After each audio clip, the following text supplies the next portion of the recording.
This is Rebecca Lowe, or Rebecca Lua, if you listen to Suboptimal Radio, and you are listening to Men in Blazers on the NBC Sports Network. It's unbelievable! From the Embassy Row studios in the crap part of Soho, Men in Blazers World Headquarters. it's the Men in Blazers podcast.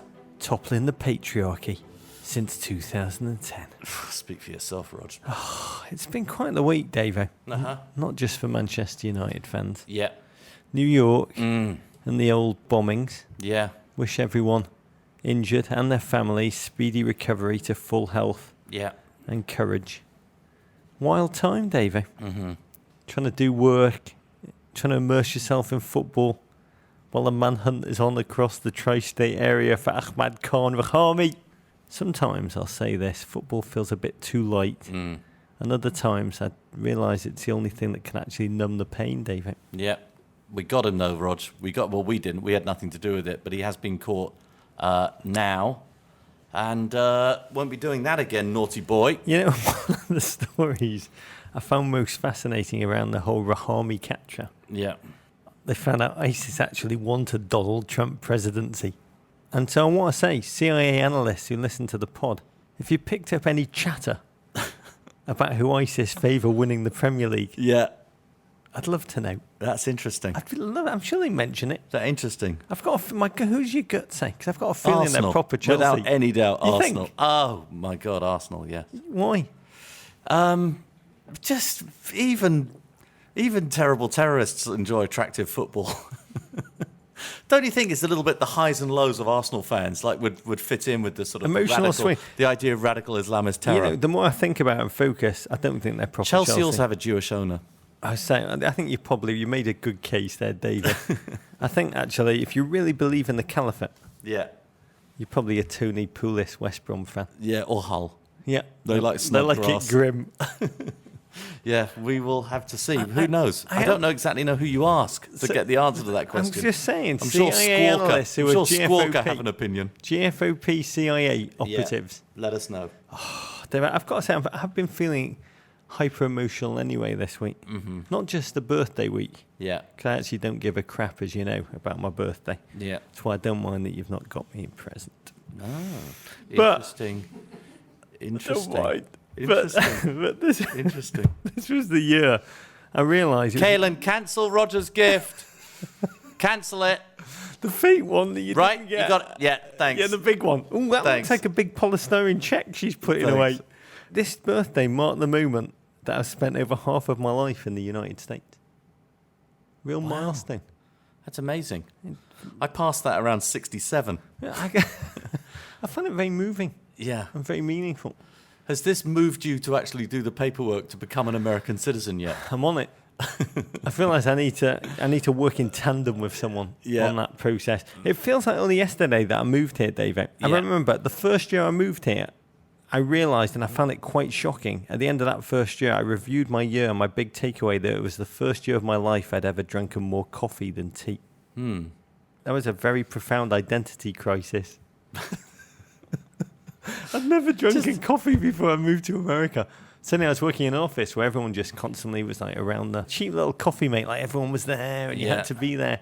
I'd never drunken coffee before. And then at the end of the year, I reviewed the year and I was like, this is the first year I've drunken more coffee than tea, and I found it very unsettling. I don't believe you should have to fill out paperwork, Roger. I feel like you should be able to just go to the INS and tell them that story, and they should just give you a passport. I'd honestly love it. So I've just got this incredible bureaucratic fear. It's a phobia always. All I'll say is I'm very honoured to be in this country. I do wake up every morning and thank God that I live in it. I'm grateful to all the GFOPs at the Immigration and Naturalisation Services for dropping their standards and having me. And to echo a line from the great Heather O'Reilly podcast that we released last week, it really is one of the best things we've ever done at Men in Blazers. Heather says, and when I sum up my time in America, I just say the only way I know how to live is to freaking go for it. Sounds better out of her mouth than mine, but those are words to live by. Perfect. Big Premier League news, Davey. Yeah, there's There's a new sheriff in town. well, at very least, there's a new transition wipe effect featuring a large cat So and a very white background. picture this. Liverpool, Chelsea. Yeah. 1 minute 30 into the game. Yeah. Daniel Sturridge cuts inside, shoots. Yeah. Thibaut Courtois kind of Claudio Bravo's the ball. For a little minute, you think he's dropped in, it's going in. But he then pounces on it. Mm-hmm. We're both watching together. And then suddenly, whoosh. What happens, David? Describe. But it certainly wasn't as quick as... It's like you've got to understand, I've spent a career working in television around people obsessed with like wipe transition effects. I could care less about graphics. I'm looking at Emmys over there. I think one of them is for wipe graphics. Honestly, I can't stand... I mean, conversations about graphics bore me so much. But you basically want a wipe transition effect to get you from one piece of video to another. as Arsene Wenger would say, from A to B. Yes, from A to B, with nobody noticing really what happened. I imagine we've watched Premier League football for, a lot of years, Rog. A lot. Ever since it began. Yep. And Since we had hair. I don't believe I've ever noticed the Premier League transition wipe until this season when the version 1.0, Rog, was fit-inducing, I think you'd have to say. And that's why you didn't realise it was happening, because you were in the middle of a seizure. 97% of the spectators. So it's fit-inducing. I'd like to think it was perhaps partly due to the pressure or the notoriety we brought to the situation by the use of a cuddly crap cat. At Hoboken Spurs tweeted us, "Men in Blazers, you are the most suboptimal social activists ever." Yeah, exactly. Hashtag making transition graphics great again. No, but we didn't make them great again. That's my point, is we got them to make a change, but they literally did the most basic. It's though they built it. There used to be a switcher that, some of you, if you had like college TV stations in the 1980s, would have known this machine. It was called a toaster, and the toaster did terrible transition wipe effects in live television. We need to get it was one for like our it was show. done. It was way too advanced for our show. It was like it's made on a toaster. It's that white background. I've never seen a full backplate wipe transition effect. A full backplate. The line is up there so long, I feel like I could have a conversation with it about what it's like to be an animated line. And the line stays up there and then eventually leaves. It wanders off. It kind of It scratches sometimes- its arse a little bit and then wanders off back into the savannah. Yeah, it often takes longer than the actual replay that it just transitioned out of. It makes me feel almost nostalgic for their transition wipe 1.0. Yeah. I think the new wipe's proof that although every revolution kind of contains a demand for change and an expectation, most of them normally end up making things feel worse. This, Rog, by the way, can I just make a point? This is a temporary transition wipe. Mark my words. This will not be the last transition wipe we see this season. Oh, yeah. This was a temporary fix It's a placeholder. while they're working on something even bigger, which is going to be even worse. At JPS08, crap cat somehow just got even crapper. The new replay transition looks like something I would have used in my grade school PowerPoint. Very true. I do think this is a placeholder. I do think it can be bettered. And GFOP's listening. Keep sending in your ideas for improvement. I mean, the Premier League, they love crowdsourcing. They love your ideas. They love hearing from you. Keep sending them to us. We're going to use some on our show, which airs next Monday at 5:30 after the biggest game of the season, Burnley-Watford. I do believe it can be bettered. I can't wait for Lion Wipe 3.0. I don't know what it could look like. To me, if I was going to do it, and you're listening, Richard Scudamore, because I know you listen to the pod, I would put our Crap Cat, just in the MGM logo and have it just raw kind of bolt. That would be amazing. There's something about that line also, because you spend so much time looking at it in the middle of that transition wipe. It's a bit all up itself, that line. It's very pleased with itself, that line. And at the same time, sort of looking down on everyone else. It's as though it just smelled a particularly bad lion fart. Bit Sam Allardyce as England manager. Oh, my God. At Pussy Blanco came up with the best idea for the next wipe, which I hope does come into fruition. He or she tweeted in and said, "Oh, I wish I could get my crap together in time and submit a Hitler's micro penis transition wipe." Yeah, that We would be haven't interesting. talked about that in a long time, Yeah, David. or you could use that in the Bundesliga. Thank you, at Pussy Blanco, for fusing together so many of our most Tropes, recent our interests. tropes, yeah. Okay, Rog, we've got a packed show. We're going to break down Man United's 3-1 loss to Watford. What a bad week they had, Rog. And ponder whether it's time for Jose Mourinho to jettison Wayne Rooney from the first 11. We question if the glow emanating from Pep Guardiola is the reflection from his beautiful bald head or his aura after City stay perfect against Bournemouth, and we time travel back to Friday night and recap Liverpool's defeat of Chelsea, plus Landon Donovan's return to the score sheet and Heather O'Reilly's US Women's National All Team of that in the next 7 hours, 28 minutes. Oh, but Jesus. first, I've got a meeting this afternoon. a toast. Yes, let's crack open the Guinness, Rog. We've both got the Guinness draft. Open it up. My one looks like it's been pre-tapped, so that there is no spillage. I'll make a quick toast Yeah, to one Christian Pulisic. yeah, 1 goal, 2 assists in Dortmund's 6-0 win against Darmstadt. yeah. Fantastically dashing performance. His last game before he turned, Davo, 18 on Sunday. It is astonishing. My 18th birthday, Yeah. it involved a slice of pizza with my family and then a visit with my brother to the local casino where I blew 20 quid in about 3 minutes, 20 seconds. If Christian Pulisic ran for president right now, our long national nightmare would be over.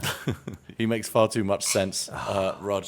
I will say also, our thoughts are with Arlo White, whose mother passed away last week. We wish Arlo and his family courage in their time of loss. Oh, very sad. Very, very sad. Okay, Rog, we are now 5:38 of the way through the Premier League season, and at a stage of said season during which the table may not yet be non-fiction, but it is at least based on a true story. We start right off. Watford 3, Manchester United 1. Jose Mourinho loses his third game in 8 days. Goals from Etienne Capoue and Marcus Rashford had the game knotted at 1 late in the second half, but in the 83rd minute, just 53 seconds after coming on, Colombian substitute Camilo Zuniga put the Hornets ahead. Inflatable Drake added a third from the penalty spot in injury time as United dropped to 7th in a very early table. Roger. Davo. And that aura of Manchester United's invincibility that Jose Mourinho quickly resummoned in the course of the first 3 games of the season. Oof, where's that gone? It's just vanished in the last 3. Mourinho entered this game an amazing statistic, having lost 13 of his last 31 games as a manager, a record which he went and worsened in the next 90 minutes. I want to ask you before we jump into the game, because it was such a complex rubbernecker's delight. What do you experience when you see Jose Mourinho now, when you read about Jose Mourinho, when you think about Jose Mourinho? Your muscle memory says Chelsea's Jose Mourinho, your lover in the arms of another, Jennifer Aniston style. Respect, Jennifer. Best day of your life today. How do you feel? Yeah, there was a moment during the, as we were getting ready for the show on Friday, when you were talking about Jose Mourinho, and I was thinking, well, why are we talking about Chelsea at this point of the thing? I still associate him with Chelsea. It is a slightly bizarre thing, because I don't necessarily yet feel that Antonio Conte and Chelsea are completely fused together into sort of one being. But certainly a lot of the things that I saw at Chelsea, I'm seeing all over again with Jose Mourinho. Like this is last season, his countenance on the touchline, that general look of a man being let down by his players is like, we saw a lot of that last season, and it's looking very, very familiar, Rog. Well, this game began with him dialing up the changes. Rashford, Zlatan, Wayne Rooney, Anthony Martial all started together for the first time. Yep. A United team built to all-out attack, yet from the first whistle, it was clear they were still less than a team, more just like parts of machinery that Mr. T found strewn across the floor of a barn. He could turn them into an improvised armoured personnel carrier. But Mr. T, he's not Manchester United's current manager, David. B.A. Baracus would never send an 11 out that, despite the presence of Martial and Rashford, just play the ball so slowly, ponderously, going forward. Yeah, it's not just how slowly they play the ball. Today, Opta published their statistics about ground covered in the Premier League. Man United have run less, have covered less distance than any team in the Premier League. And by the way, by quite a distance. Yeah, and against the money-soaked yet tactically incoherent United, Watford just caused havoc from the first whistle. Their wing-backs, Holebas, Janmaat, charging aggressively down the flanks. First half looked as if somebody, I don't know who, Davo, somebody had mugged Watford off. Just didn't know who it was. First Deeney, inches away from getting an opening goal. And then Smalling in for Blint, flattened De Gea in a total cock-up, leaving the goal at Igalo's mercy, but he blasted wide. And that was your first cut to what you were talking about, the great classic shot of Mourinho, doing his hands in pockets, legs wide apart, eyes bulging. This is nothing to do with me. I hold you all in contempt look. On the sideline, Pogba floundered, Rooney huffed. Fellaini charged around looking for someone to elbow in the side of the head accidentally. And United's midfield, it just lacks a passer, Davo. Nothing there. Well, but they have a passer, but unfortunately it's Wayne Rooney who's dropped back into midfield. The guy who wasn't going to be playing in midfield under Jose Mourinho has dropped back there to go and do. Look, we have to say about Watford, this is a team that are offensively potent. You know, you've made the point a lot that if Troy Deeney were a foreign player, Tredini, potentially, he would be heavily rated. You look at how good Capu is. You look at how many good players they've got moving forward. Just look at how many goals they're scoring in the Premier League. You know, they're a decent attacking team. But it's what must be galling for Man United fans, especially with the promise shown earlier in the season when they were starting to lock up midfield again. For the first time in memory, they were starting to lock up midfield. It was working. The combination of Fellaini and Herrera in midfield was working for them. Their control of central midfield has absolutely gone. It is absolutely gone, and there is no one pulling the strings whatsoever. And it leaves Latan to cut a rather sad figure. He looks like a pirate who's been caught in a rainstorm without an umbrella, just misfiring whilst trying to maintain his sense of swaggering arrogance.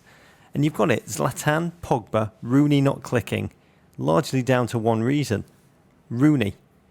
I mean, watching him decline and deteriorate before our very eyes, it's like watching a documentary about the English Empire. I don't understand it, Davo. 0 shots on target, 0 tackles.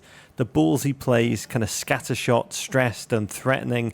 Occasionally doing that aerial diagonal he loves to 7-iron out to the wing. It just kind of holds up like a frisbee thrown at a dog. Yeah, it's like his corner kick. And the question is, watching him play, why does Mourinho, the supreme commander in his own imagination, keep playing him when it's so clear he's dragging the team down? I think the reason is because in key games this season, even though he hasn't played very well for the complete 90 minutes, there has been a key action, there has been a key moment that Rooney has been responsible for, and so he's come to depend on him. By the way, very, very similar to the way that England managers over time have gone broke, depending on Rooney for these occasional moments of brilliant. But it's definitely affecting the team. 2 theories.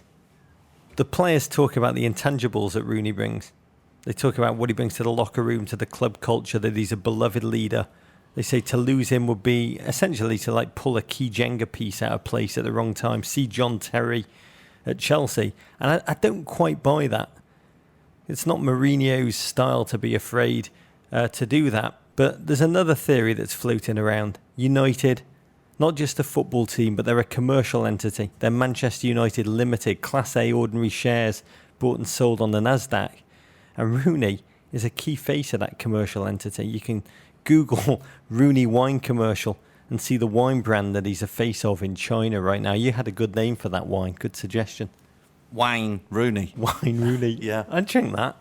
And that theory, which suggests that Mourinho is not the ultimate decision maker or that his decisions are not purely tactical, both of them, they're quite frightening notions from a footballing perspective. Yeah, I can't believe that's the case, but I'm sure there are many people in Manchester, and in London, frankly, where a lot of Manchester's fans live, who are very suspicious of that. I mean, if you've never tasted wine, Rooney, then you wouldn't understand that second It's a very bizarre concept. thing, but it's interesting. The comparison to John Terry is interesting. John Terry, love him or hate him, and hate him seems to be the most popular answer to that question. He does have intangibles, but he has played the same position for his entire career, and he plays that position very, very well. With real discipline in that centre-back role. He's the boss of his defence. He organises those people, but he stays in his box. He stays in his sphere. He's the master of his domain. Yeah, his domain. The difference with Rooney is Rooney has created all these different domains on his career, and he's trying to do something. He's trying to be a Pirlo. He's trying to be a complete, full pitch midfield general. Pirlo He's also never been has that his own person. brand of wine. Yeah, it's better than Wine Rooney. He's a player who doesn't seem to really know his role. I often think that like good amateur golfers, good amateur tennis players, is they know what they're able to do. and they don't try and hit shots that they're not capable of doing. They play within themselves. Wayne Rooney, I don't think has any idea at this point of what he's capable of doing and what he's not capable of doing. To be fair to Wayne Rooney, he has been almost punished by being so tactically flexible at his peak when he moved to the wing and let Ronaldo play through the top. And that was arguably his best years. He was in a second fiddle kind of position, Davey. Yeah. And I do think, and it was very confusing now, he moved himself around as a great teammate to allow his team to come to greatness. And right now he's being shuffled around and leading a team to deep, deep mediocrity. It's very hard to be the world's greatest footballer, captain, sommelier. Those are very hard tactical meshes to pull together. But it would be hard to pin it all on Wayne Rooney, what's going on at Man United. And by the way, hard to pin it all on Jose Mourinho as well. There are a lot of players at that squad not performing who are afraid to literally run, afraid to literally move. And it was no shock when in the 34th minute Watford opened the scoring. Yeah, thundering tackle, kicks it off. From Britos, seemed to kick through, unfortunately, and already groggy, probably concussed, young Martial to get the ball. 1970s rules briefly reigned, prison rules, ball pumped into the box. Who did it land at the feet of? Oh, Capu, Rog, and another good finish for him. 4 goals in 5 games off just 5 shots. Cue celebration dance with a quite brilliant Watford mascot, Harry the Hornet, who is just always there. He's a marvel. Harry the Hornet's positional sense, the running he does off the ball, Davo, it's better, not just than any mascot in world football, it's better than most English strikers. If I was Big Sam Allardyce, and I know he listens to this pod, he likes the pie talk, I would see if Harry the Hornet could play alongside Harry Kane in the national team. Yeah, I think Harry Kane's down injured. It's even more reason why you need Harry the Hornet, Rog. It was 1-0 at half-time, could really have been 2 or 3. United playing like a team, my note said at the time, that misses LVG. They had no shots on target in that first 45. And I realised this was a United team chosen to protect egos rather than produce anything approaching tactical cohesiveness. It was really a political piece of decision-making. At Mathis, Eric tweeted, Jose's half-time team talk would have been, Zlatan, take out that bumblebee. He's trying to mug us off. But he did have a plan of change, move Rooney into the number 10 role, but just more comedy ensued. Tried hard without having any impact on the game. United midfield still unable to conjure a pass. I was shocked, I don't know if you were, when he threw on Juan Mata. Yeah, Juan Mata, his relationship with Juan Mata and the status of his relationship with Juan Mata has been confusing all season. I feel like it's like the ex-girlfriend who you treated very badly, but still, when the chips are down, you want to call her for advice and call her for help. He seems to depend on Juan Mata. Yeah, I mean, my initial thought was he's just on the bench and like, we need somebody tactically who will play a very important role. The role of scapegoat. Juan, get on the field. But it instantly created change. Yeah. Zlatan suddenly charging through, exchanging passes with young Marcus Rashford. Havoc in the Watford area. And who was it who bailed United out with the finish once again? Oh, super child. Marcus Rashford, Rog. Yeah, 7th goal, 14 league appearances. I love these stats, J-Dubs. It was his 11th shot on target. There'll be one more of those statistics today.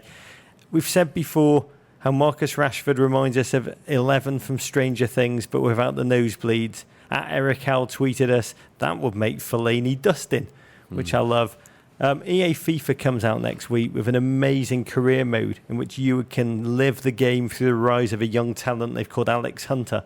Marcus Rashford is the real-life Alex Hunter. Yeah. When that goal went in, Watford seemed to tie it.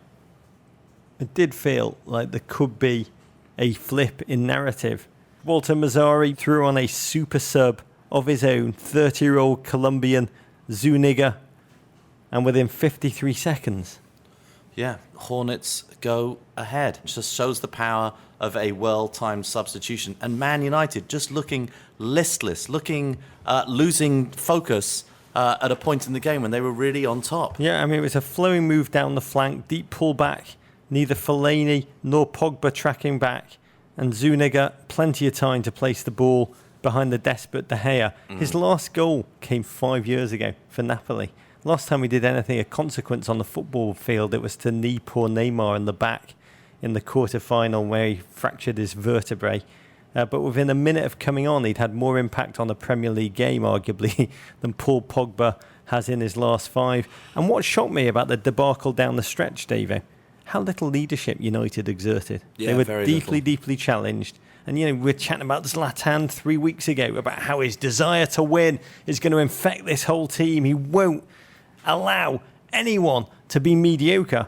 And he just seems lost inside his own man-bun head. It was no surprise it was Watford who would score again. Towards the end of the game, they were the team really attacking the area. They were the team running the ball in. They were the team with the endeavour, with the imagination, and they earned a penalty kick. Isaac's success, another sub, the greatest name in sport, arguably, since God Shamagod, charging through a rear guard that did not care anymore.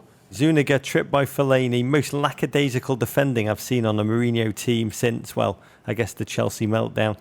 United lose at Watford for the first time in 30 years, a loss you have to say it was thoroughly deserved. Watford, the only team on the field with a coherent game plan, and Jose Mourinho has now lost 3 games in a row in a single season for the first time since the Spanish Inquisition.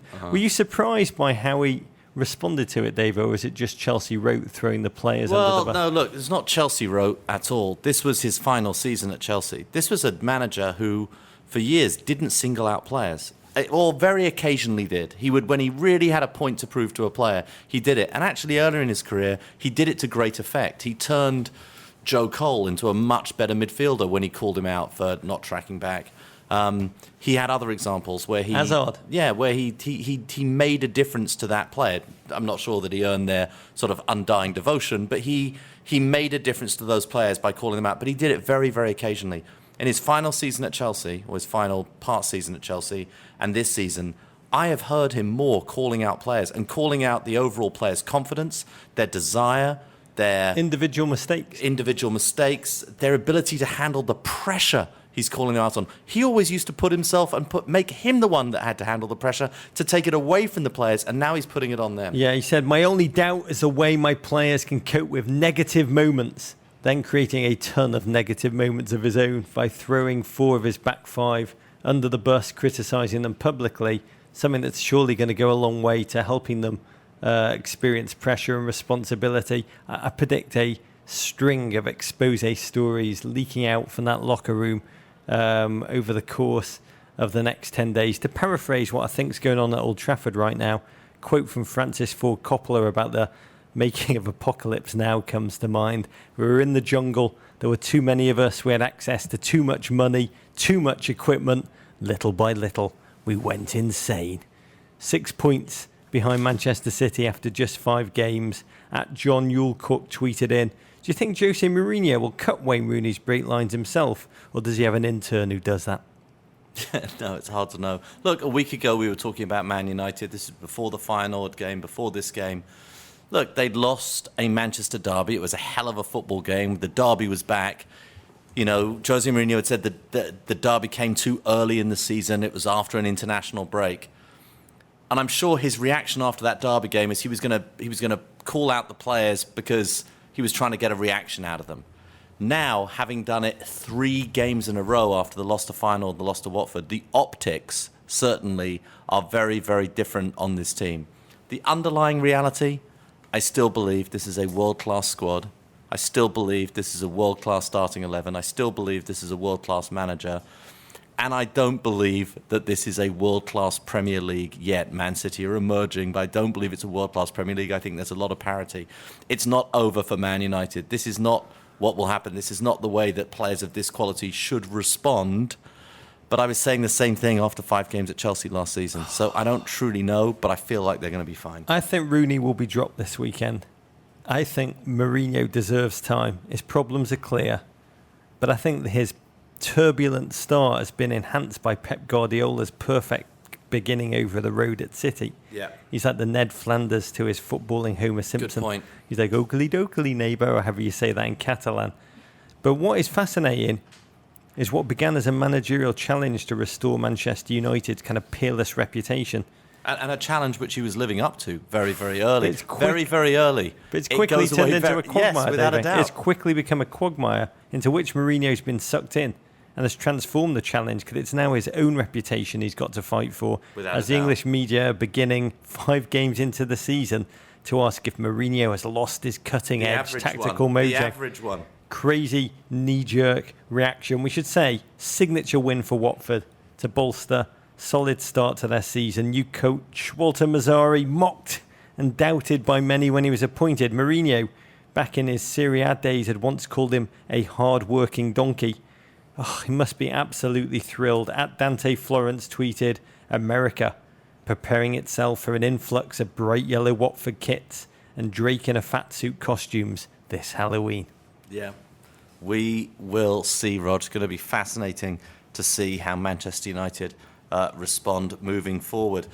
You mentioned Pep Guardiola. You mentioned the other side of Manchester looking very good, Rog. Man City 4, Bournemouth 0. Pep makes it 5 wins in 5 league games, thanks to goals from Kevin, from Kelechi Iheanacho, from reborn Raz, and new boy Gundogan. City sit top, 2 points clear of Everton Football Club. We are all living in Pep Guardiola's dreamland, Davey. I mean, this season, all games, 8 wins, 25 goals, and this one propelled by KDB, who's become a purring, goal-scoring, unstoppable machine. Right from the outset, I mean, Pep had City going through his opponent's throats. The whistle goes, KDB. Stunning Bournemouth with his shock and awe, just smashing the ball off the Boruc within the first 15 seconds.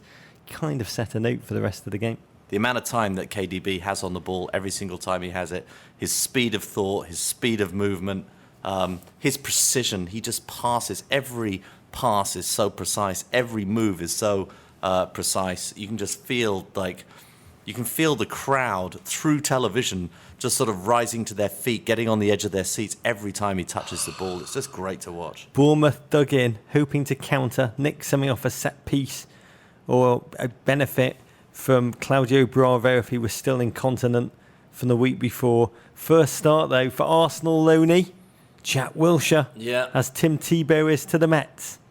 So old Jack is to the Premier League. And we're 40 minutes, Davo, in. He already looked knackered, poor Jack. Bundled over Nolito, needlessly conceding a free kick in a dangerous area. And who stepped up? The Ginger King. KDB, Rog, that was a special one. Puts it under the wall. Cunning Ginger. And goalkeepers always want the wall to jump to gain extra height, but they want their defenders to point their toes down like ballet dancers on point. So they act as kind of a portcullis, the little toesies. Bournemouth didn't. Their wall... Oh, you didn't think there could be a worse wall than Trump's, could you, David? No, not at all. And they paid the ultimate price. Yeah, Eddie House teams, they're always game. They push forward optimistically. And it would just be their undoing. Because on a breathtaking counter, football's equivalent of Lakers Showtime era basketball. Yeah. City 2-0. Lightning fast, Rog. Raz feeding a Iheanacho. Yeah, and the piece of the move I loved was, again, KDB charging in from the flank at just an avant-garde angle to carve Bournemouth open and feed Sterling. It's a goal that was even more breathtaking when you realise it was scored with no David Silva and no Kun Aguero. Who needs Kun Aguero, though, when you've got an Iheanacho? Yeah. 10 goals from 14 shots on target. I've rarely seen a more economical player. It's actually gotten to the point where it's a shock to see him take a shot and it doesn't actually go in. Yeah, we got to remember, Aguero, it can make an argument the best striker in the Premier League certainly over the last 3-4 years. They're playing without him. And the other remarkable thing about that goal is what Pep has done to Raz.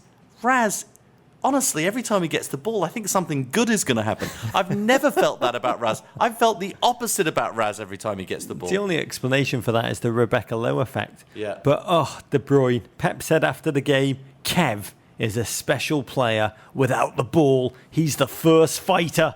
And if he's clear, he sees everything. I just love that in 2016, we live in a world where a coach sees a player just as human and is able to look beyond the fact that he's a ginger. I just think it's progress. But, I thought at half-time, what must be going through Jack Wilshere's mind, Davo? 0 interception, 0 shot, 0 key passes. I just thought, you must be thinking Lindsay Lohan thoughts when she was on the set of Canyons. I don't know. We've talked about this before, that sometimes we like to put regular human thoughts into the thoughts of professional athletes rather than getting truly into the mind of Jack Wilshere, which I think was probably to do with which nightclub he was going to go to in London with which mates that Who's night. got me cigarettes? Who's got a lighter? What he was going to drink and what he was going to smoke is probably more in his mind than anything else. God, he seemed so eager, so cumbersome. I felt for him. It was like, trotting around like a brittle player whose confidence has taken as big a beating as his body. I really do hope for better things for him, because Bournemouth fans would probably prefer, if they had a choice of Jacks, they'd probably go Nicholson, White, Dorsey, even Ruby, preferred to a sloppy Wilshere in the heart of their midfield right now. Second half, Davo, we've talked about City all season, that they've looked great in spells. They can play an amazing first half, but they often switch off, or vice versa. What was striking about this to me was that they sustained their dominance for the entire 90 minutes here. Yeah. And Sterling, right after the whistle blew, set that pace when he'd been buzzing around all game. Got his reward within minutes to the restart. Yeah. De Bruyne again charging through the gut. I'd watched Barcelona's Messi, Suarez, Neymar earlier in the day, with Ray Hudson telling them what to do in the early morning game. Yeah. And they were so unselfish in setting each other up for goals all the time. And Manchester City's collective focus, to me, was best captured by the way that both Sterling and Iheanacho dished to the other for a goal instead of shooting. Most strikers would shoot where they were in the penalty area. They're always looking for that extra pass to make 100% sure the team, the score, getting a goal is more important than who scores it. It's very rare to see in a football team. And it's just good to see Raz playing like that. He didn't finish that goal particularly well, we'd have to say. He just sort of mishit it about a foot over the line, if that. But it was still a very, very finely worked goal. He's played a part in 8 goals in his last 6 games, and he does so by working hard, as you've said. I mean, like David Silva, he's always hounding the opponents now to get the ball back, which leads to a reinforced focus in the final third. It's absolutely fascinating to see the difference. Cherry on the cake, Gundogan goal with a pass from De Bruyne that just, oh my God, calculated so many angles, so much movement, so much rocket science. Even John Forbes Nash Jr. would have given pause and said, Kevin De Bruyne, you've got a beautiful mind, a beautiful ginger mind. 34 goals in 48 appearances he's been involved in his Manchester City career. He is remarkable. And the question I have to ask you, Davo, can anyone stop City?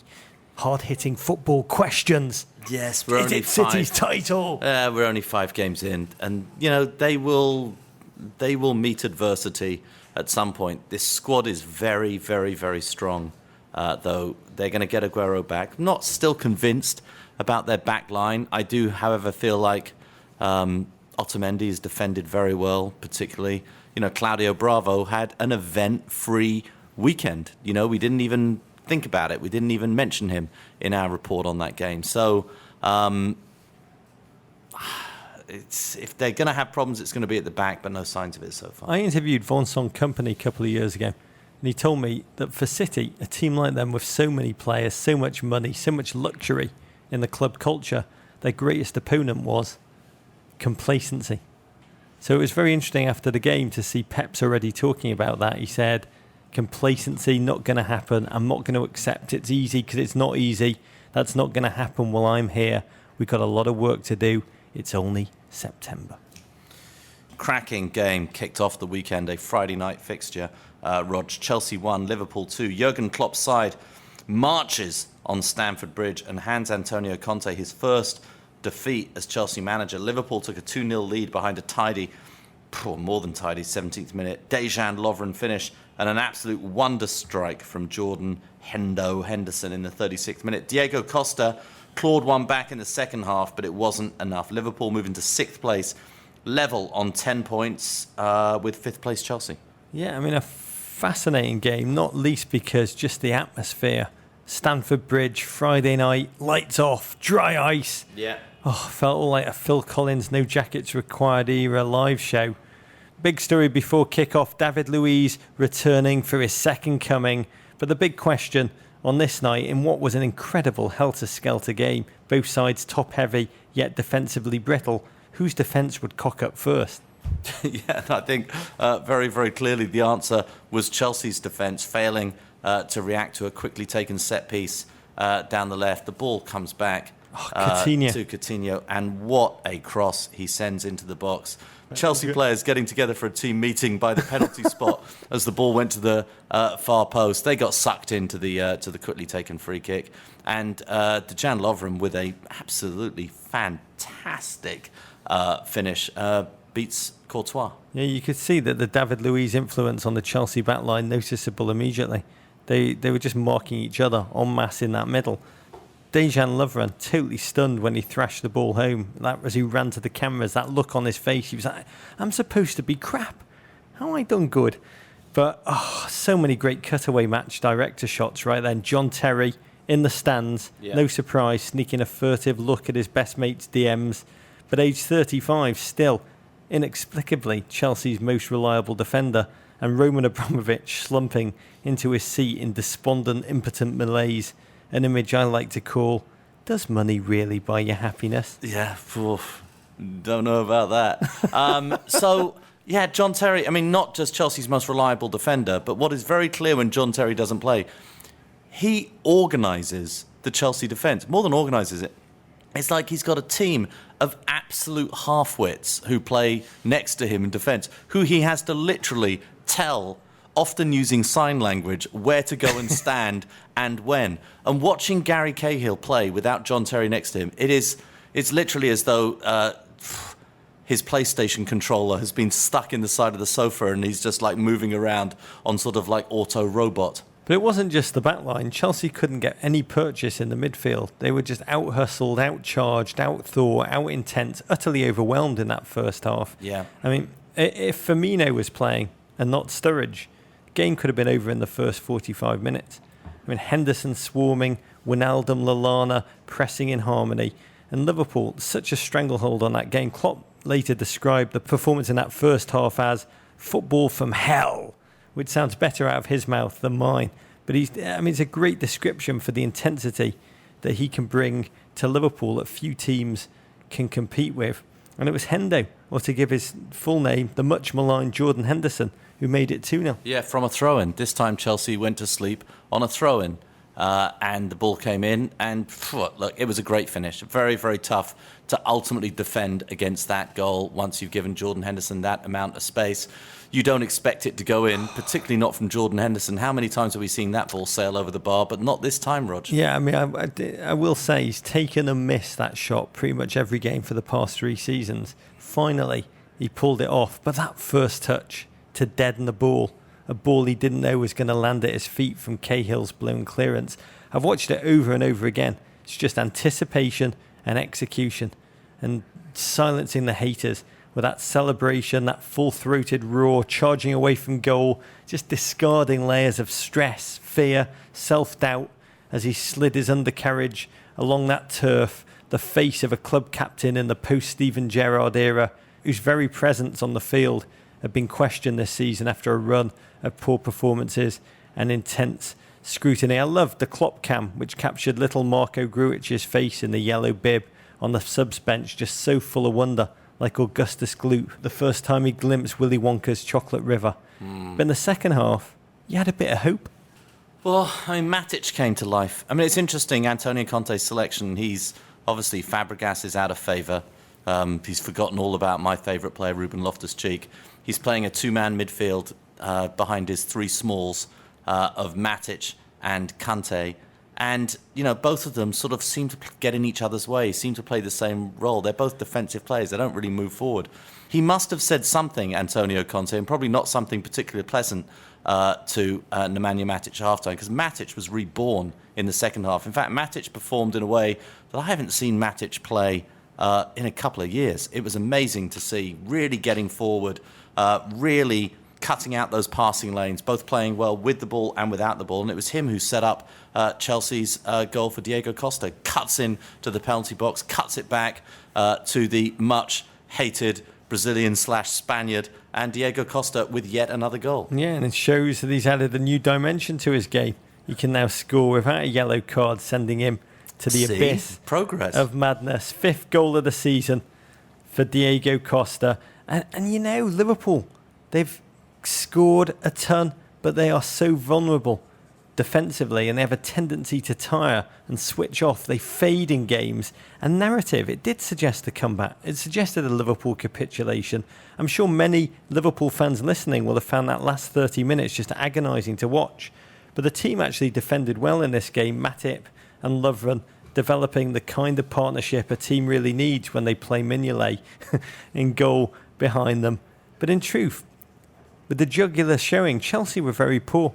Yeah, Chelsea were poor and Liverpool had as many chances towards the end of the game. And Antonio Conte looked a little stunned in this game, waited a very, very long time to make any substitutions towards the end of the game. A little bit late. You just felt like you were just longing for bats to come on a little bit earlier. I love the Klopp cam that followed Jurgen around the field at the final whistle. 3 cuddles. I say everyone should aspire to have someone in their life who loves them, like Jurgen Klopp clearly loves Matip. And after the bombshell news of Brad Pitt and Angelina Jolie's impending divorce, David, what else do we have to believe in other than the surging, passionate, big love of Jurgen Klopp? And rightly so. This was a fantastic win for Liverpool. Feels like months ago that the English newspapers were beginning to question if Klopp should be fired. It's actually only 3 match days ago after the Burnley loss. And if that hadn't happened, everyone would be talking about Klopp's team as title pretenders right now. They've beaten Arsenal, Leicester, now Chelsea, tied Spurs. Big, big, big games, big results. Odd thing about this team is that they've got to show they can win the little games.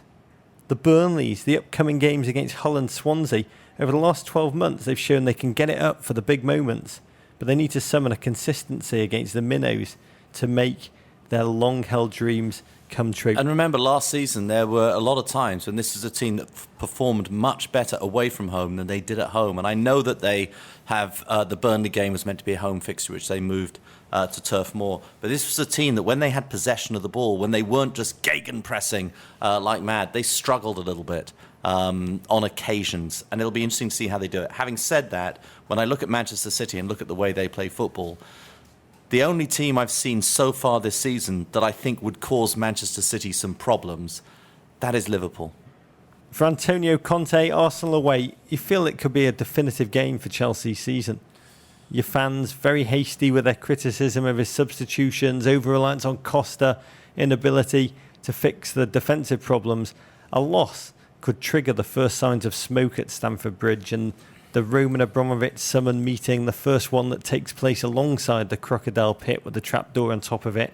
The second one takes place inside of it. Well, I quite like the over-reliance on Costa, Rog. Frankly, if Costa weren't playing this well this season, we would be in a very similar place to we were last season. Right now, he's been one of the bright spots, his opening season form. Chelsea, no conductor, Rog. They've got no one really pulling the strings. Either they've got to sort out the Fabregas situation or they've got to let someone step up in midfield. We will see.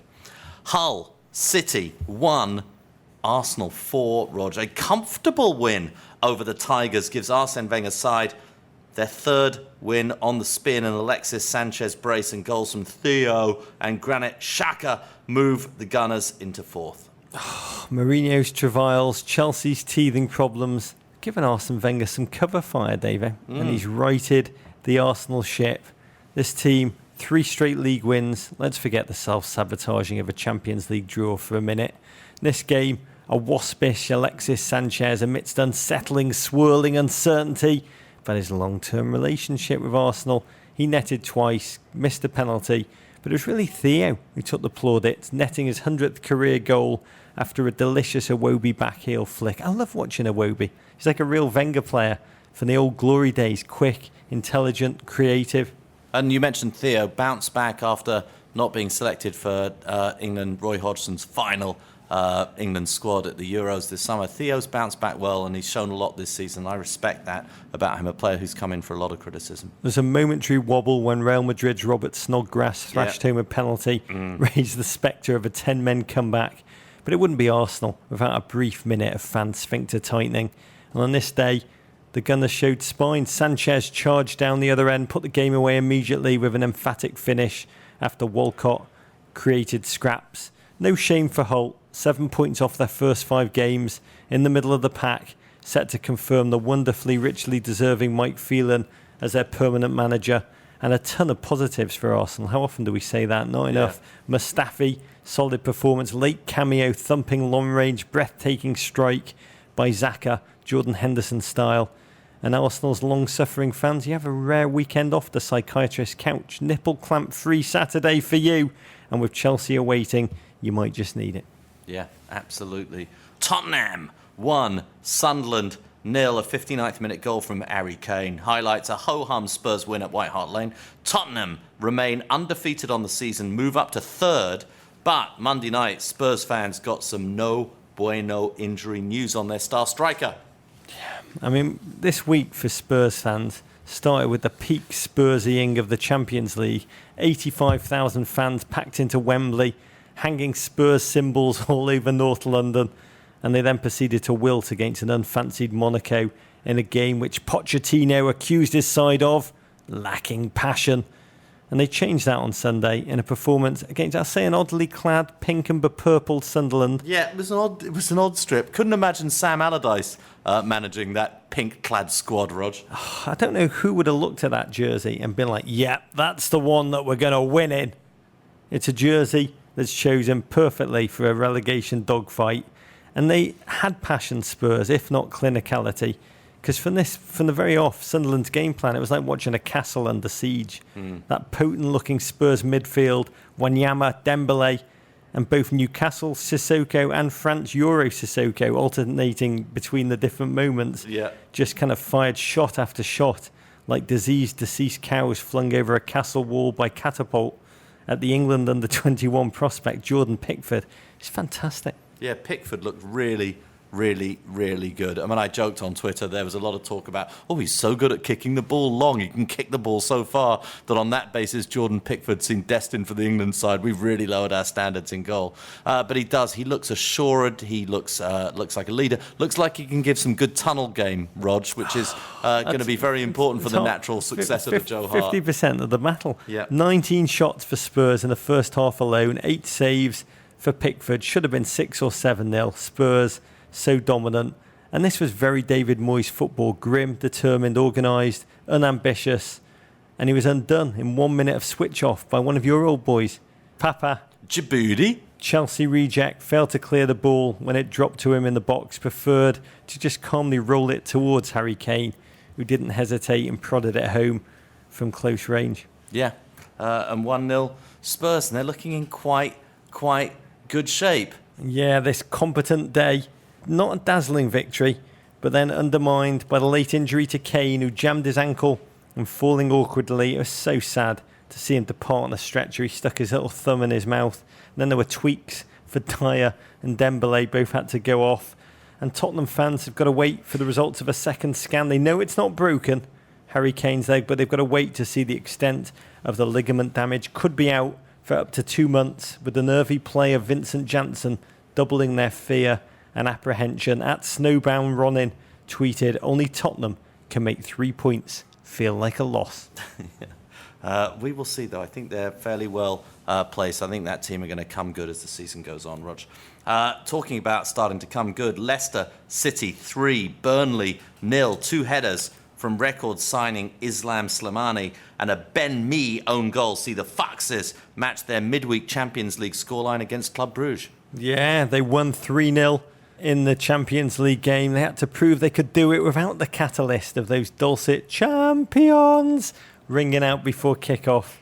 And they did it a stroll, thanks to 2 goals in his first start for Islam Slimani, the Algerian $37 million record transfer for the club. Gives him a different look. Big, strong focal point, 6'2", hard-working, intelligent, and he heads the ball in a way that I believe Randy Moss would like to nut Trent Dilfer. That second goal, though, Rog. Living proof that sometimes something beautiful can come from very dark places.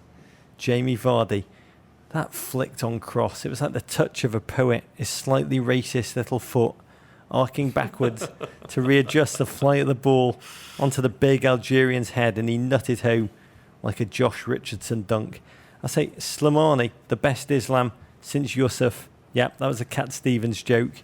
And poor Burnley, not just shy of goals, they're shy of shots. They had 2 shots in this match. They only had 4 in their last 3 Premier League games overall, Davo. It's looking grim at Turf Moor. Yeah, good to see Leicester bouncing back. Rog, very good performance in the Champions League as well. Okay, Rog, West Brom 4, West Ham 2. A shockingly unpoolacy performance sees the Baggies score twice as many goals as they tallied in the whole of just their first 4 games combined. A Nasser Chadley double and a goal apiece for Salomon Rondon and James McLean put West Brom within 33 points of their desired 40. West Ham, meanwhile, they've conceded 8 goals in their last 2 games. They've just 3 points from 5. In this battle of the Wests. Yes. At Kenneth Newport tweeted us, does the winner get to have Kim Kardashian name her next child after them? Oh, interesting. Albion Bromwich West. It will be then. Get on it, Kanye. I don't know how the austere conservative Tony Pulis will feel about all of this. His team scoring 4 goals in one game, David. Oh. They'd scored twice all season. Almost continental. Yeah. I think he'll be like, lads, we only have a ration of goals the entire season. Don't use them all up in one game. Yeah. And the story of the week, West Ham's continuing defensive implosion. We are weak, said Bilic, and we have a problem. Pointing to his team's just complete lack of defensive awareness, conceding 4 for the second week on the run. And this was against West Bloody Brom, who haven't scored 4 since East Brom were in the Premier League. Bilic's team defence suddenly worse than Ryan Lochte's, and James Collins got to take a chill pill. My West Ham supporting mate, Daniel Barnett, he wrote to me. He said, I'm enjoying the mentalness of our Roberto Martinez-style second season. Yeah, it is interesting. They aren't half complaining a lot about this stadium as well. West Ham legends coming out, West Ham people associated with the club, fans seem to loathe what they were given for free by the British taxpayers. I'm sure that Barry Hearn is just really having a wry smile about all of this. You dodged a bullet, Barry, over if you're listening. Another part of But it is London. very Roberto Martinez, Dave. Bilic, inheriting the solidity of a Big Sam defence last season, led to clean sheet after clean sheet, but now that muscle memory is wearing off, as it did for Roberto, who took the David Moyes drill back for. It all goes to crap unless a radical intervention's made. And you're right, with that stadium, West Ham's big dreams of a season of heaven at their new big boy home. It's all going down the before our very eyes, David. Crystal Palace 4, Stoke City 1. Rog. Palace win back-to-back games for the first time this calendar year, expelling the still winless Potters from South London. Goals from James Tompkins. That was a good selection, Rog. Scott Dan, James MacArthur, and an imposing Andros Townsend. Yeah, that's Steve Dunning asks, what's wrong with Stoke City? 0 wins, 4 goals conceded in nearly all their Premier League games. Did Roger Bennett make a documentary about them? Yeah, did you? I didn't. But it's nice to see Crystal Palace finally recovering from the one that I made about them. Also, ever since I had dinner with Steve Parish in London, it's been on the ups. You gave him some tactical insight, didn't you? No, absolutely none. They've won 2 games in a row. Roger, I do think one thing that's happened to Stoke is they've lost their mojo. And they've lost their mojo at least in part because of the way that referees are calling fouls in the penalty box, the holding. It's so true, Dave. I mean, I say Crystal Palace, Andros Townsend, it's so lovely to see him freed from the pressure of being in my Togger team. I dropped him this week and he played with verve and joy. Yeah. But each time Palace had a set piece, Stoke just panicked. Their defence was shambolic, and I agree with you. It's as if they've been undone psychically by the new, still inconsistent refereeing directives against using grappling hooks in the penalty area. It's inconsistent until it comes to Stoke, who always seem to be the villains. God, this is their worst start to a top-flight season since 1952. Bookmakers now have Mark Hughes ahead of fellow under-pressure bosses Tony Pulis and Slavan Bilic in the Premier League sat race, or as we call it, the Brendan Rodgers Memorial Trophy. Southampton 1, Swansea 0. The first win of the Claude Puel era comes courtesy of a 64th minute Charlie Austin strike. Both of these teams with just 1 win through 5 games. Swansea's manager, Guidolin, also on the hot seat, Rod, seems to have lost the dressing room. Everton 3, Middlesbrough 1. Everton, Rog. Yeah. Everton, Rog. Your beloved Everton. Plodding, effort-making, unspectacular Everton, Rog. Off to their best start to a season since 1978. 4 wins and a draw from their first 5 games. Had to come back in this one after a controversial Martin Stecklenburg own goal. I don't really think it was controversial. It was clearly a foul on Stecklenburg. Put Borough ahead in the 21st minute. A reflex finish from Gareth Barry on his 600th Premier League appearance. God Amazing bless that him. he still has reflexes, Rog. Levelled the score. Seamus Coleman and Romelu Lukaku added the second and third just before halftime to see Koeman's side move into second place. How are you feeling, Rog? I'm feeling unfamiliar emotions. Other humans may call them joy. You didn't email me Or after the game. confidence. You didn't Yeah. email me after the game to say, I still think Chelsea's going to win the title. That That's was the fair. first Fair weekend. guess. The first weekend you haven't emailed me that, by the way, all season. I'm just trying to repress all emotion, Dave, to be candid, because this is all too soon. Yeah. Far too early, as we'll discuss. To me, this was a fine win against a robust, organised Middlesbrough, initially at least. And I loved it because Everton went a goal down, an unjust goal down, Dave. Oh, my word, Roger de Grado. And he basically mugged Stecklenburg. He not only made absolutely no contact with the ball, he only made contact with the large paws of Stecklenburg. He might have stolen his wallet and taken his wristwatch off at the same time. It was the old school kind of goal that went in, week out in the 1970s. Yeah. Not so much in the Premier League. And Everton in the past would have wilted. They would have just curled up. But Koeman vintage Everton just took the punch on the chin, rolled on, upping their tempo, forcing their way back into the game, working out how to win from behind, as they now have in 2 of their 4 victories. Fittingly, it was Gareth Barry, 600th game, who netted the equaliser. I think only Giggs and Lampard have played more games at this level. He's like the Greg Maddocks of the Premier League, building legendary careers at multiple teams. But the moment I found fascinating, and you've got to explain it to me, the third goal, and a buoyant Balassi whipped the ball into the box. Lukaku was there. Didn't get a touch, but claimed the goal. Wheeled away as if he had. I mean, striker's willful What did self-deception. Togga say? Did Togga give it as a goal for Lukaku? I think the official ruling was Lukaku. Balassi has been arguing over social media that it was his goal. Yeah. But just, Lukaku would have known the ball didn't touch his foot, yet to wheel away with celebration. I mean, it's the selfishness that you have to be an elite striker. Pure evil. He's a former Chelsea man, Rog. You can't take Chelsea out of the boy. It's the residue of Chelsea-ness It's the that's still residue of bubbling in his Chelsea-ness blood. that's still in him. Second half, Everton used to show they could put a sleeper hold on their opponent. This was all the kind of football that Roberto Martinez dreamt of but couldn't conjure. Built on defensive foundations, Ashley Williams, so no nonsense. But Ronald Koeman left to talk Everton down. He says Champions League unrealistic and it's, quote, crazy for them to be talked about as title contenders. And he's probably right, Dave, rationally, because this great start, the best start since my happiest year of life, 1978, it's just a generous fixture list. We've beaten Middlesbrough, Sunderland, Stoke, West Brom, hardly biggest teams in the world. We drew against Spurs. So come back to me December the 3rd, 14 games into the season.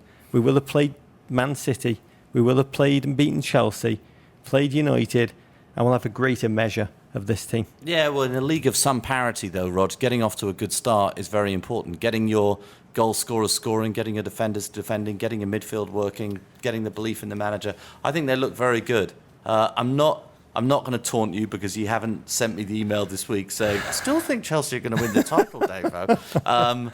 But with Everton's title to lose. But I do think that they should be setting their sights on Champions League football this season. I don't like the comment that Koeman makes. I don't like it. He's got to be aiming for it. Can I say this?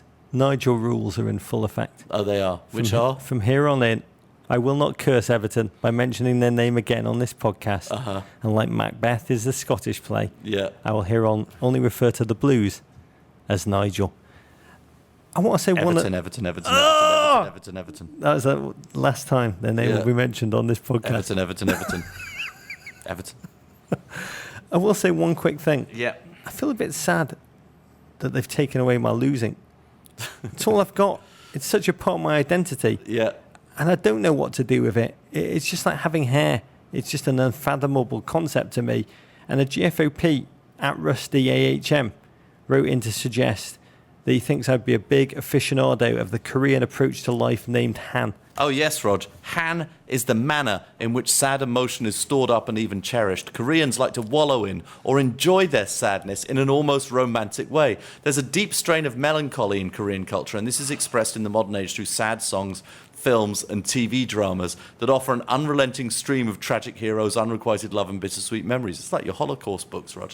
An image that will instantly be recognisable to anyone familiar with Korean television is the woman standing alone at night waiting for her lover, a man who never arrives in such a story. The heroine will no doubt carry the burden of loss and rejection forever.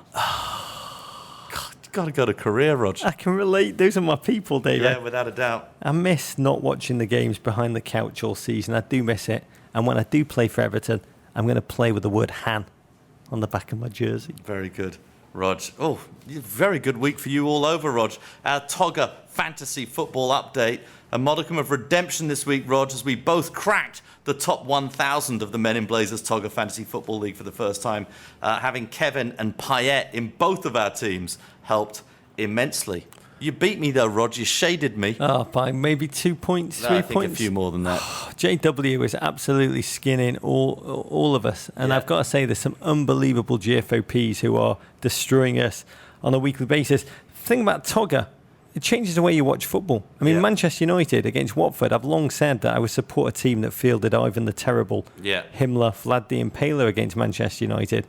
But on Sunday, I was just rooting for child Marcus Rashford, all because he was leading my Togger line. I don't know what makes you become. Yeah, Makes you become so manic and just be not yourself. I know. We met with a guy that We'll founded... really know if you end up selecting John Terry for your team at any point this season. Needs that would must. just be mind-blowing. Needs must. I say, we met with a guy that founded Togger, Yeah. Scott Faust, this week. So young, so from Austin, Texas. Yeah. I say, evermore, I'm amazed at what a fantastic slice of America's contribution to global football Togger is. So please spread the word, listeners. Encourage your friends to join this Togger League because he deserves all the support he can get. Without a doubt, last week's fantasy winner, Ndouble, had the, or maybe it's just N-double, I'm not sure, Rog, had the highest point total so far this season, 254 flaming points. He had 5 of this week's He must perfect have hacked 11. the system. He had Seamus Coleman. What a goal that was, Rog. Christian Fuchs, our mate, Payet, Kevin and Raz. To join our league, just download the Togger app on your phone, select your perfect 11, and you'll be all set for next week's game. And we got Rog. the patches designed by GFOP Ian Hutchison. Amazing. We should post them this. We will promise to post them because they're fantastic. Very, very good. Okay, in MLS.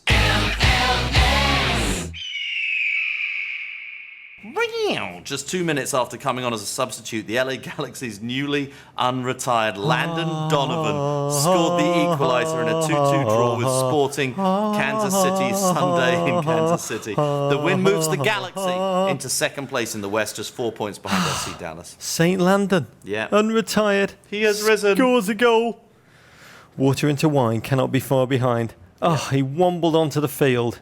And the Sporting KC fans in their delirious cauldron just started to chant, AARP, AARP. And then he just, 90 seconds later, lashed the ball home with a low drive. At Sneaky Snoopers, he tweeted, Landon Donovan, the next Pulisic? Question mark. I don't know. I will just say what Emmy Award winner Maggie Smith is to PBS. Yeah. Landon is to MLS. He's just timeless. And I'll say Mazel Tov to another great American goal scorer. Jordan Morris, GFOP, his diving header, fantastic goal. 10th goal of the season so far, 3rd best by a rookie ever in MLS, and most impressively, his 5th game winner, rookie record. Not bad for a player who has taken the field every game under real scrutiny amidst accusations that he's too one-footed. He has lived up to the hype. Another US football legend, Rog, Heather bless. O'Reilly, went out in style last Thursday night in Columbus, playing a last game for the USA. Heyo tallied a goal and an assist in the team's 9-0 demolition of Thailand. Slightly overshadowed by Megan Rapinoe's anthemic protest, the ESPN host, not a soccer guy, actually referred to Heyo as Megan O'Reilly in the opening introduction. But I'll say the mighty Heather finished her international career with 40 goals, 50 assists, select club of greats that she's now in with Wombat, Fowdy, McMillan, Milbrett, Lilly and Ham. Everything we want to say about Heather O'Reilly, we really said last week in the pod that I taped with her. Please give it a listen. It is a thing of human wonder. Beautiful. Rog, the winner of the coveted Guinness Men in Blazers Poet Philosopher, Saka, Scribe, Raven of the Week is Jeffrey Marston. Because I'm moving to Virginia, Jeffrey writes, I will need a new license plate number. Maybe he's going to work for the CIA, Rog. I am a Leicester City fan, but to my surprise, some schnook in Virginia already has Schnook. LCFC. It is probably the initials of the Loudoun County Forestry Court.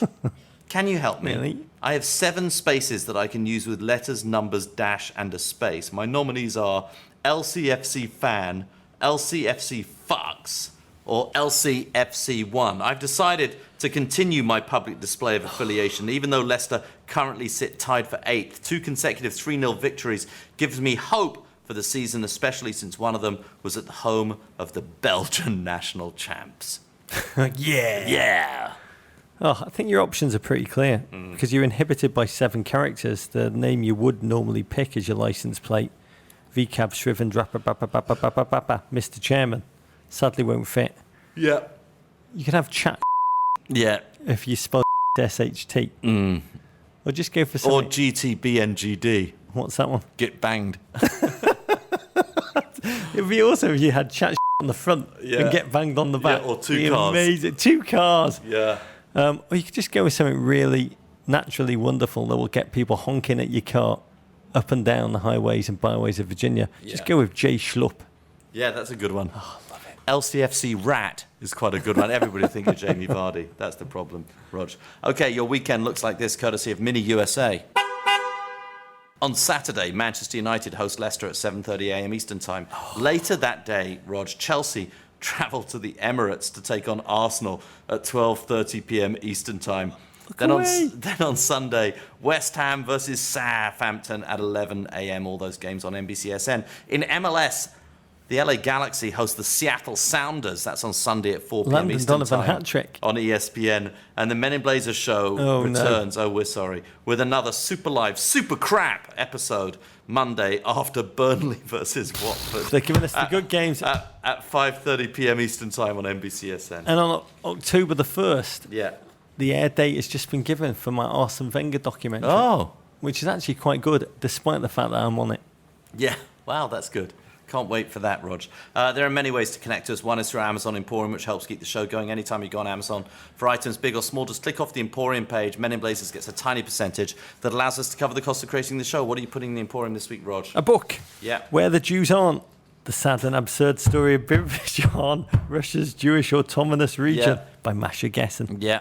Yeah, a crazy, heart-wrenching, brutal history of Joseph Stalin's attempt to create a Yiddish-speaking farming homeland for all Jews under Soviet auspices, which sounds very generous and beneficent, but less so when you realise he envisaged it would be in a swampland in the middle of nowhere near the Chinese border, where the only other inhabitants were Cossacks who really, really hated the Jews. The community struggled in poverty until Stalin overnight just changed his policy, demonising anyone who'd ever supported it and killing the leadership.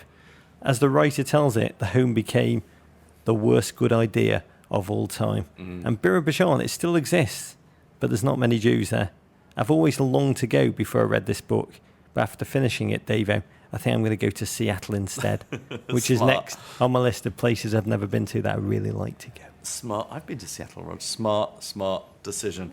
Rog, I had to extend the range of my Wi-Fi this week. I've been living without my Apple TV, without Netflix. Suddenly, my Wi-Fi, I don't know if any of you have had this problem. Without air to my breathe. Wi-Fi stopped extending so far, and there's one room in my apartment, which is my sort of man cave, my TV room, where the Wi-Fi was not extending, caused me a major problem. A few years ago, I tried to use a Wi-Fi range extender. Didn't really work very well, but I believe there have been some great breakthroughs in Wi-Fi range extending technology. The Netgear AC750 Wi-Fi range extender with gigabit Ethernet. That's the EX6100, as I know many in the biz will know. Fantastic stuff. Plugged it in, set some parameters, set some controls on my laptop. iTunes downloading in a flash, Netflix down in a flash. The only problem is the first thing I watched on Netflix, Rog, I have to say it is a Sony show, so I should be kinder about it. But The Get Down, I was very disappointed about, and I've been looking forward to that series for a long time. Didn't really follow it. I've got one more episode of Narcos 2 to watch tonight. Okay, I'll try that next. I will say no more. Yeah, I'll try that next. I think he's going to live and survive. Visit meninblazers.com to sign up for our newsletter, which we produce with our partner Guinness. There's a new issue going out this Friday. Follow us on Twitter at meninblazers, at Embassy Davis, at Rog Bennett on Instagram, at meninblazers, at Embassy_Davis on Facebook, meninblazers. You can always email us at meninblazers@gmail.com. You can always send your Ravens to the crap part of Soho. Ravens love the fall weather. Rog, Venderpunkt. Oh, poor pig. Everton. Explosion. Courage. Take that, Gloria. Is that your analysis?